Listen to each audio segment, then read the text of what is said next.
Well, hello there, my beloved little dipshits. It's me, your favorite friend to the end, Chucky. Welcome back to an all-new season of madness, mayhem, and of course my favorite, murder. Each week, step inside my mind and join me and the dickwads who make this show talk about how fucking awesome it is.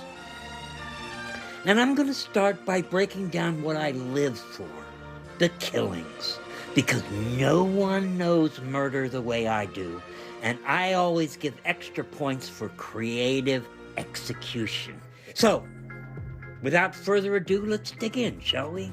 Now, I know some of you may be surprised by the first victim of this season, because I don't endorse killing tiny children. Kill them all! Any questions? Is there an age limit? No babies. Could you define baby? Well, let's just say nobody under the age of 5 or 6. Fair enough? And look at this adorable fucking guy. Holy Halloween costumes, Batman.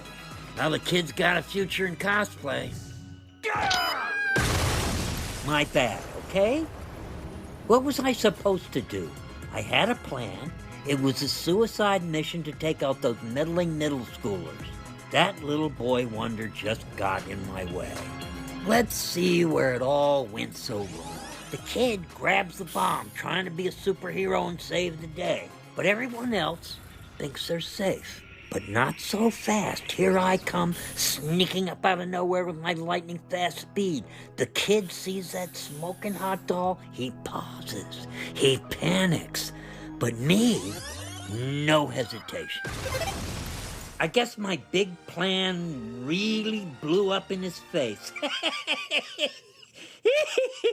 Sorry, kid. I do love ending an episode with a bang. Whoopsie! And now, let's talk about all the other fucked up stuff that just went down.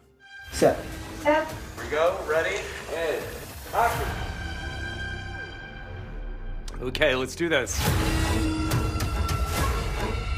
These questions are so hard. I have some burning questions I need to ask them. Always feels good to be back. Are we there yet?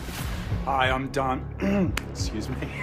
Get a load of this guy. Hi, I'm Don Mancini. I'm the creator and showrunner of Chucky. Feels so great to be reunited with the cast and crew, to be back here in Toronto. This is my 6th time in a Chucky project. When I was 6 years old, Chucky told me we'd be friends to the end, and evidently he was not kidding. We leave off season 1, of course, on a cliffhanger. The biggest part of the cliffhanger was that Andy Barkley at the wheel of the truck filled with 72 living Chucky dolls and the Tiffany doll who has a gun on him. Don't make me come back there. She is fucking hot. Today we are just doing basically some insert shots for the first scene of the season. We've got unfinished business in that truck. He's seeing that those other Chuckies are snickering at him. The last couple days at Planet Chucky, we've been working away at episode 201. It starts with a bang and a crash. We've got the Tiffany doll. We've got Chucky's. It's pure madness, really. Get him! These are like traditional radio controls. If you look at the front of his face and think of this as this eyebrow and this one is this eyebrow, whatever you do with them, his face will also do. We've connected all the fingers together so they all go at once. When we move the fingers closed, they can grip things, pick things up. So this is the control system for his mouth and all of his lip sync. I get the sound files from Brad Dura. We're doing everything from a little suitcase about this big and open it up, put a mic up, and there's an iPad so that they can watch me talk for the puppeteers, and we do the whole thing. I have a 4-joystick controller that I program the movements of his mouth with these 4 joysticks. And I record that performance in this program so that when we get to set, I can hit a button then Chucky comes alive. I'm gonna kill every last one of you. We're coming to an exciting moment where we get to blow Tiffany's head off. So I'm just fixing the hair, the last little final touches on the Tiffany dolls that are going to get their heads shot off. They have 3 shots at it. So we'll see how it goes. I think it's going to be amazing. I'm looking forward to seeing it in the full movie lights, slow-mo, 120 frames per second. We really want to go for it. It's going to be fun. Ready? 3, 2, 1, action! Pulling off the emotions of Andy Barclay's big sacrifice requires a lot of patience and setups. You know, they always tell you that this business is hurry up and wait, but when we get to the good stuff, it's really rewarding.